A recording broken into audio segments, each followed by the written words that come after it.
And will you pray with me? May the words of my mouth and the meditations of all of our hearts be acceptable in your sight, O God, our rock and our Redeemer. Amen.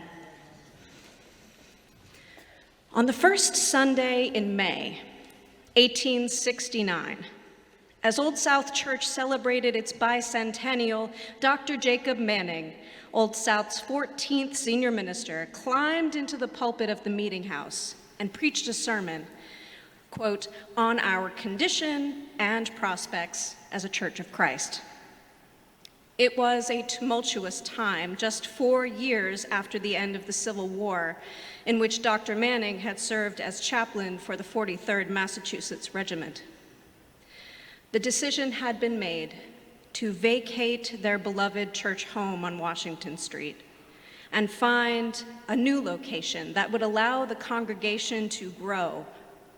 But there was division in the congregation between those who could not imagine abandoning the church of the past and those who were willing to fight for Old South's future.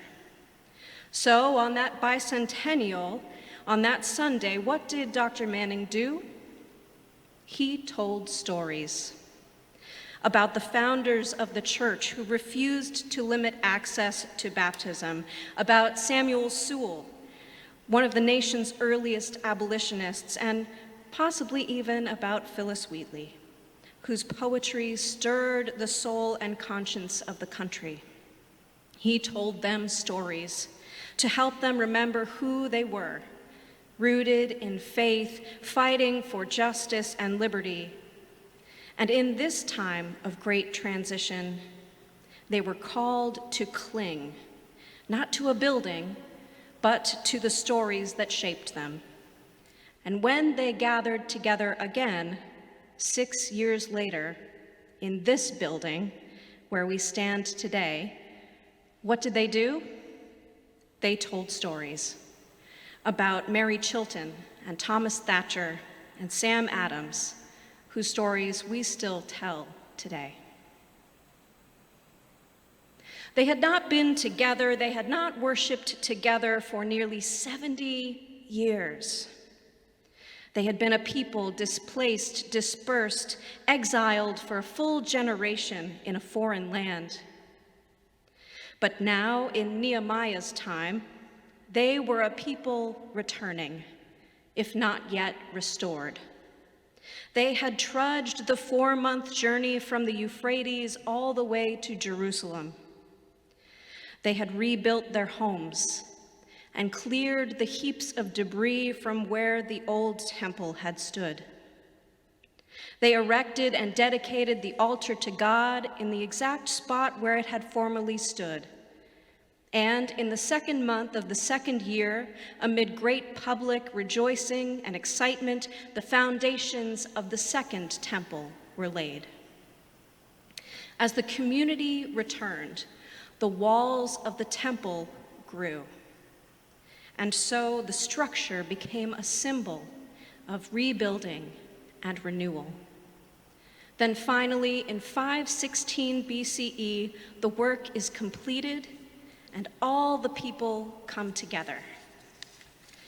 They gather, they recollect, not at the temple, but at the water gate, where all are admitted. And they call on the priest Ezra to read to them from the book of the law of Moses. And he read to them. He read to them about the bravery of Abraham, who left his homeland to follow the calling of God. And he read to them about Miriam, who saved her brother Moses, and about the Israelites who had wandered in their own wilderness in search of a promised home. He read of God's faithfulness to God's people, and as the people listened, they cried. Hearing those stories of bravery, of sacrifice for a hopeful future, of love and of loss, allowed them to acknowledge and name their own bravery and grief and hope. Hearing of God's faithfulness allowed them to believe that God would see them through their present struggles as well. So much had changed. So much had been lost along the way. But in retelling the stories, in recollecting, they were reforming their identity as a community. It is the stories that we tell that help us understand who we are and whose we are. At the all-church retreat this past October, we took up the story of the rebuilding of the temple and the reading of the book in the presence of the whole community.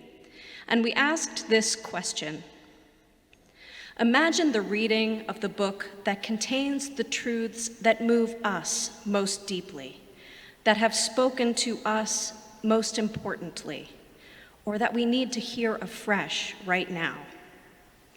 What would those truths be? What needs to be in that book? We considered who we have been as a faith community and what has changed, especially in the last 2 years.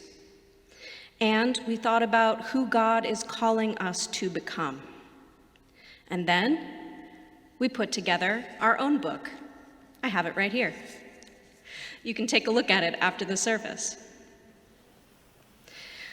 And I'm going to read to you just a few of the things that are included in this book. Some of the words of wisdom we find include, God is still speaking. We think if he would eat with them, he would eat with us. The church is both within and beyond these walls. This is the church of the open door. Another page reads, nothing can separate us from the love of God. Not fear, not isolation, not politics, not COVID, not division, not insurrection, not hate. 2 pages read, O God, our help in ages past, our hope for years to come. This favorite hymn was our grounding in the earliest days of the pandemic. Do you remember?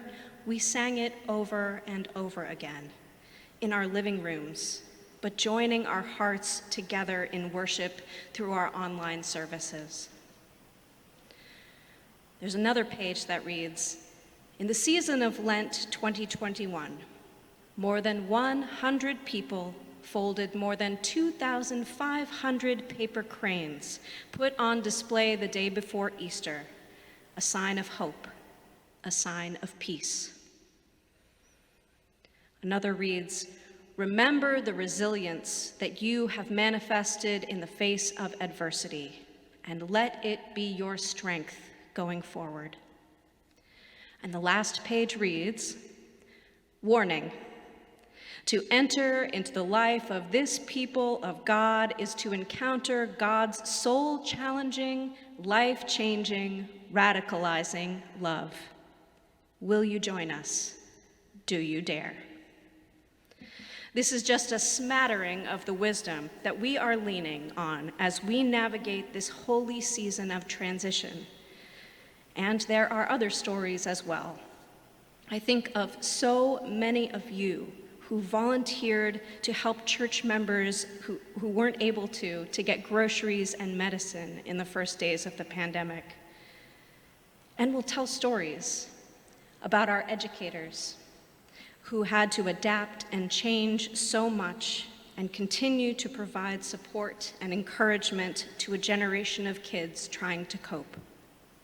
We'll write about Mary and Hillary and David and so many others who cared for COVID patients round the clock, and about Reuben, who administered thousands of shots.